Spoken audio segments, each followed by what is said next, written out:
मध्य प्रदेश के स्वयंभू बाबा धीरेन्द्र कृष्ण शास्त्री इन दिनों सुर्खियों में हैं। टीवी पर अनुयायियों के मन की बात जान लेने वाले उनके वीडियोस खूब दिखाए जा रहे हैं। सोशल मीडिया पर उनकी क्लिप्स वायरल हैं।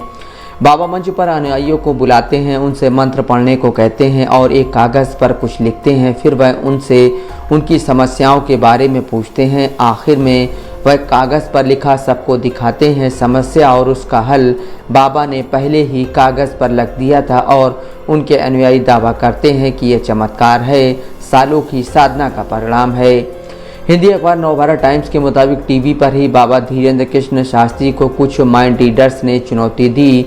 इनमें दिल्ली के करण सिंह भी एक हैं। टीवी डिबेट के दौरान बाबा के दावों की पोल खोलने के बाद से उनके इनबॉक्स में गालियों की भरमार हो गई है। करण उन चुनिंदा लोगों में से हैं जो ऐसे धर्मगुरुओं के दावों को चुनौती पेश कर रहे हैं। अखबार के मुताबिक करण सिंह के अलावा सुहानी शाह ने भी लाइव टीवी पर एंकर्स के बच्चों के नाम बता दिए। ऑडियंस में बैठे लोगों के रिश्तेदारों की समस्याएं बताईं। हालांकि यह सब करते हुए उन्होंने एक बात बार बार दोहराई, वे कोई महामानव नहीं। उनकी ये सारी टिक्स मेंटलिज्म या मनोविश्लेषण का हिस्सा है। यह एक तरह की परफॉर्मिंग आर्ट है जिससे माइंड रीडिंग जैसी चीज़ों पर फोकस रहता है। बहुत सारे ड्रामा के साथ मैजिक टिक्स और साइकोलॉजिकल एलिमेंट्स भी डाले जाते हैं। लोगों के बॉडी मूवमेंट, विजुअल क्यों, यहाँ तक कि कुछ पूछने पर प्रतिक्रिया में हल्के से बदलाव को भी नोटिस किया जाता है।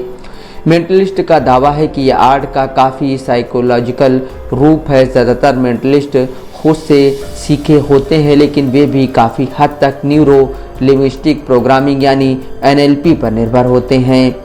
NLP में दिमाग की लैंग्वेज को समझने पर जोर दिया जाता है, ख़ास तौर से विजुअल क्यों पर फोकस रखते हुए। अक्षय कुमार एक ट्रेंड साइकोलॉजिस्ट और Indian council of medical ICMR में सीनियर रिसर्च फेलो हैं। उन्होंने टाइम्स ऑफ इंडिया से कहा, अगर मैं आपसे कहूं कि गन के बारे में सोचिए तो आप उस शब्द के लेटर्स के बारे में तो नहीं सोचेंगे, आप उसे विजुअलाइज करेंगे। आप भाषा कोई भी बोलते होंगे, लेकिन जब आप सोचते हैं तो तस्वीरों में सोचते हैं।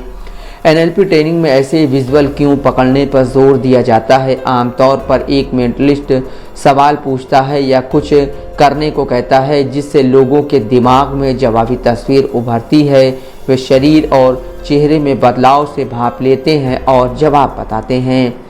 मेंटलिस्ट को छोटे से छोटा बदलाव पकड़ने की ट्रेनिंग मिलती है। दिमाग में कुछ चल रहा होता है तो आंखें अलग अलग दिशा में मूव करती हैं। अगर कोई अतीत का कुछ याद कर रहा है तो आंखें टॉप राइट कॉर्नर की तरफ चली जाती हैं। अगर कोई घटना याद की जा रही है तो आंखें टॉप लेफ्ट में चली जाती हैं। अगर कोई पुरानी आवाज़ याद करने की कोशिश हो तो आंखें दाहिनी ओर शिफ्ट हो जाती हैं। बॉटम राइट की तरफ आंखों का झुकाव बतलाता है कि खुद से बातचीत चल रही है।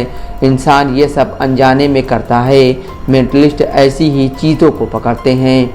अखबार की खबर के मुताबिक बेंगलुरु के मेंटलिस्ट नरपत रमन को परफॉर्म करते हुए 11 साल से ज़्यादा हो गए। उन पर कई बार लोगों ने काला जादू करने का आरोप लगाया। अब वे अपनी परफॉर्मेंस शुरू करते हुए डिस्क्लेमर देते हैं। उनके सारे शोज़ की पहली लाइन होती है कि आप जो देखने वाले हैं वो सच नहीं है।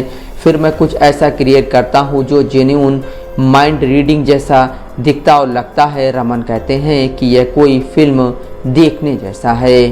Bureau report, Dastak live news.